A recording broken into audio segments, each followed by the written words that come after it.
கன்சீவாக இருக்க டைமில் தான் அதை சாப்பிடு இதை சாப்பிடுன்னு ரொம்ப தொல்லை பண்ணுவாங்க. ஆனால் சாப்பிட முடியுதா, வாமிட் வருதே, எப்படி சாப்பிட முடியும், வாய்க்கு ருசியாக இருக்கா, எப்படி என்னான்லாம் யாரும் யோசிக்க மாட்டாங்க. ஆனால் குழந்தைக்கு நல்லது, நீ எப்படி இருந்தாலும் சாப்பிட்டு தான் ஆகணுன்னுவாங்க. அதுவும் குழந்தலாம் பிறந்துச்சின்னு வச்சுக்கோங்க, சுத்தமாக நீ சாப்பிட்டியா சாப்பிட்லன்னா கூட யாரும் கண்டுக்க மாட்டாங்க. கன்சீவாக இருக்க டைமில் சாப்பிட பிடிக்கலன்னா இந்த மாதிரி ட்ரை பண்ணி பாருங்கள். பாதி மாங்காய் எடுத்துக்கலாம், கொஞ்சம் ஒரு அரை மூடி தேங்காய் எடுத்துக்கலாம்.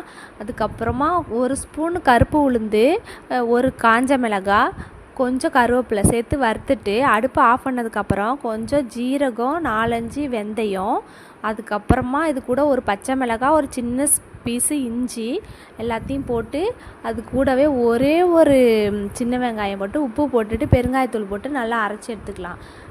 நீங்கள் இந்த மாதிரி ட்ரை பண்ணி பாருங்கள், செம்ம டேஸ்ட்டாக இருக்கும். ட்ரை பண்ணி பார்த்துட்டு எப்படி இருந்ததுன்னு கமெண்ட் பண்ணுங்கள். நம்ம வீடியோ பிடிச்சிருந்தா சப்ஸ்கிரைப் பண்ணிக்கோங்க.